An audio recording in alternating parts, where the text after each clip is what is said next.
Hey YouTube, Rhyny here, and today I want to go over the February 10th patch for Blade & Soul. This will mark the first major patch for the Western release of the game, and the bulk of this patch seems to be focused around changes to the skills and kits of the different classes. But before I go into all of that, I want to go ahead and go over some of the general and quality of life changes to the game. The first thing mentioned in the patch notes is the addition of the Hong Moon levels. This is a way for the player to continue earning skill points and stats without gaining additional character levels. Additionally, we will have a new daily dash that will run for a total of 8 weeks, ending on April 16th, 2016. And we also receive some additional achievements for the new content, so all you completionists will have a little bit more to grind out. Players will be given the opportunity to gain another page for skills, raising the current cap to 4 as opposed to 3. There have also been some quality of life changes to the game. A lot of them seem to involve the UI and some updated icons for salvaging. Not a whole lot was shared on this. February 10th will officially start the Preseason 1 for the Blade & Soul Western release of the game, and this preseason will run until March 9th, 2016. With this preseason comes a lot of changes to the classes. Some are larger than others, but let's go ahead and take a look at what we have here. One of the biggest changes to the classes seems to be the addition of the Hong Moon skills. All of the classes did receive at least one of these skills, however the Summoner did receive 2. We're not going to go into a lot of detail about these. The Assassin did not receive any changes this patch, with the exception of the addition of their Hong Moon skill. Now let's move on to the Blade Dancer. Their Dive Bomb did receive a few changes, both at the Tier 2 and Tier 3 level. It looks like it had its casting speed increased. Additionally, Dive Bomb Tier 2 Stage 2 has some additional damage, and now has a cooldown of 9 seconds, and will now do an AoE knockdown around the target, and will cast at max speed if used after Sunder. Take Flight also saw a few small changes, with the Stage 2 of the skill inflicting additional damage, and the Tier 1 Stage 1 skill being moved to the Tier 2 Stage 1 skill, and the focus cost of that being reduced to 0. Vortex did receive a little bit of a nerf. It now recovers 4 focus upon breaking a snared status. This is down from the original 6. And Multi-Slash did receive a few changes here.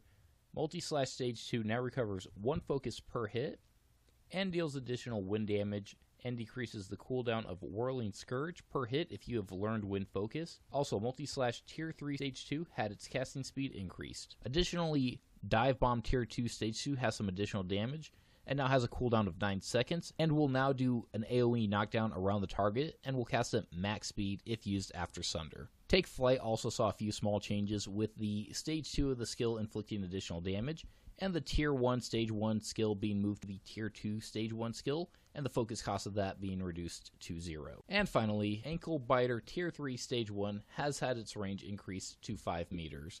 That should wrap up all of the skill changes to the Blade Dancer class. Now we're going to go ahead and take a look at the Blade Master. Blade Master did see some small changes this patch. Cyclone did gain an additional stage, which will not increase threat when used. Also, Flicker Stage 1 and 2 now deal lightning damage, and Stage 3 will deal flame damage, and overall just the damage of the skill has been increased. Lastly, Flock of Blades now recovers 24 focus over 12 seconds. The Destroyers did see a small nerf in this. Power Slam will now only inflict the daze to enemies for 1 second, down from the original 3.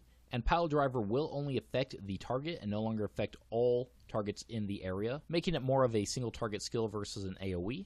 Now, the Force Masters by far saw some of the most changes to their kits, and I'm going to break this down into 2 parts. The first part will just go over some of the minor changes to their skills, and the second part will go into some of the more massive changes to the skills. So let's start by talking about these smaller changes. Burning Soul and Frost Soul will now enhance damage and effects of their respective skills. Force Blast Stage 4 now deals increased damage.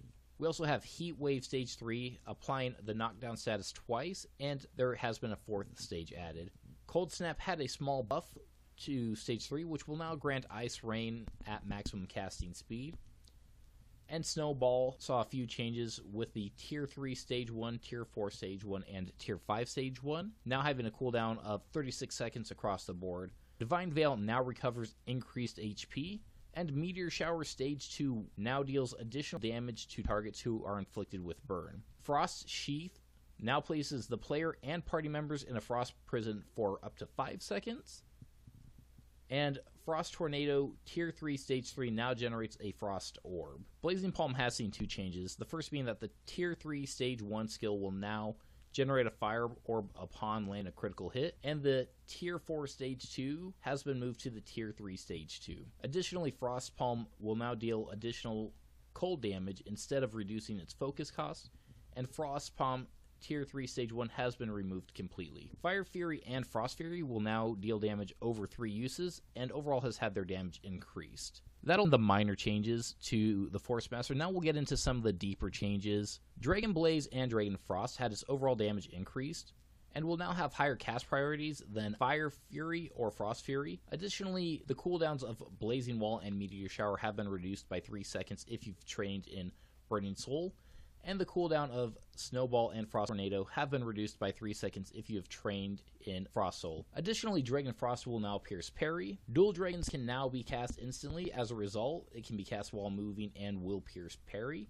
It has a cooldown of 18 seconds, as well as having its area of effect increased to 16 meters. Dual Dragons will have a higher cast priority than Dragon Blaze and Dragon Frost, and the Tier 3 Stage 1 of Dual Dragons had its damage reduced, and the Stage 2 of Dual Dragons has been removed completely. Inferno's base skill and Stage 1 of the skill have had their cooldowns changed to 45 seconds, and the Tier 1 Stage 1 of the attack has had its attack range increased. Additionally, the Tier 2 Stage 1 and the Tier 5 Stage 1 both deal increased damage, with Tier 5 Stage 1 having the additional effect of costing no focus upon a successful hit. Short Fuse now pierces parry. The Tier 2 Stage 1 now inflicts a burn for 10 seconds and applies 1 stack of bleed, and the Tier 2 Stage 2 will inflict a 5-second burn and also apply a stack of bleed. Also, the Tier 3 Stage 1 and Tier 3 Stage 2 will now do increased damage. And this pretty much wraps up the changes to the Force Master. Like I said, they definitely had the most changes to their kit. But now let's move on to the Kung Fu Master. Searing Blow Stage 3 now deals flame damage. Also, Tier 3 Stage 3 will decrease the cooldown of Searing Palm by 7 seconds. The Kung Fu Master Smite has seen quite a few changes. The Stage 1 and Stage 4 of the skill will place you 2 meters from the target when used. Additionally, the Tier 3 Stage 1 will now recover 4 focus over 2 seconds. And the Tier 2 Stage 4 now enables the use of Hellfire Kick. Also, the Tier 3 Stage 4 will enable the use of Hellfire Kick and Searing Palm, and a Stage 4 of the seal has been added, which enables the use of Hellfire Kick and Searing Palm. Ice Guard Stage 3 can now be cast instantly, and freezes in an area of 8 meters of the effect. This is up from the standard 5. Swift Strike Stage 3 is now Tiger Strike Stage 3, and will deal flame damage in an area of effect. Tiger Strike Stage 4 now deals 4 meter area effect, up from 3. And Shin Kick will now deal wind damage.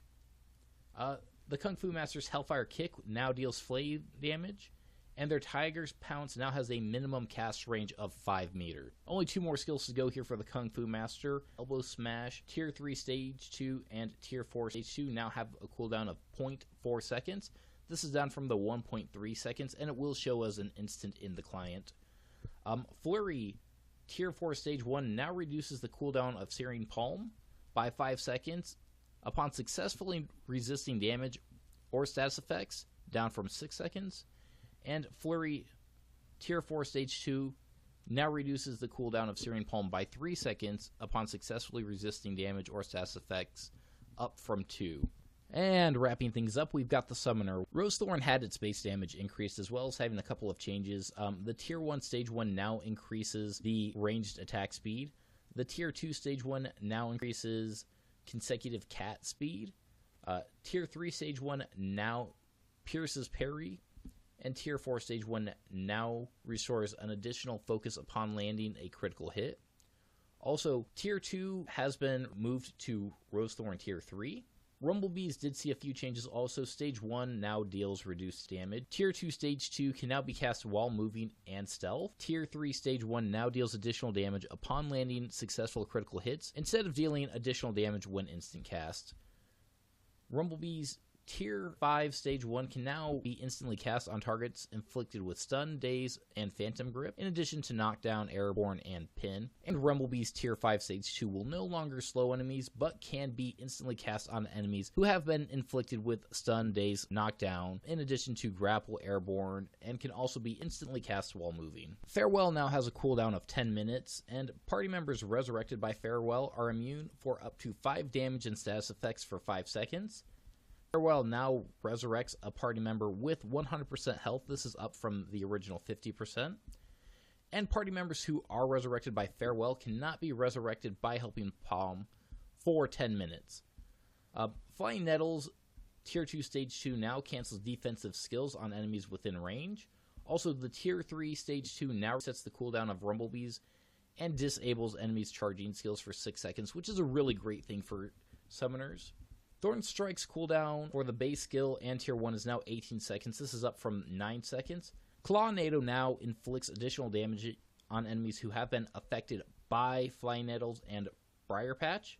And Uppercut now has a cooldown of 18 seconds. Bombs Away now inflicts additional damage on enemies who have been affected by Flying Nettles and Briar Patch. The Summoner's Huzzah base skill and Tier 1 now has its HP recovery increased to 30%. This is up from the base 10%.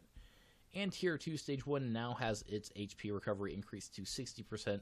This is up from 40%. And now wrapping up all of this, Lunge will now have your familiar approach the enemy faster while it is using Lunge. And that will wrap it up for this video, guys. Let me know in the comments what you think about the changes to the classes. Did they kind of miss anything that you were hoping they would change? And if you did enjoy the video, please leave a like, comment, and subscribe. It really does help the channel grow. Also, let me know in the comments if you like videos like this. I definitely want to try and cover all future patches to the Western version of Blade and Soul. If you guys enjoyed the content, I will see you in the next video. Take care.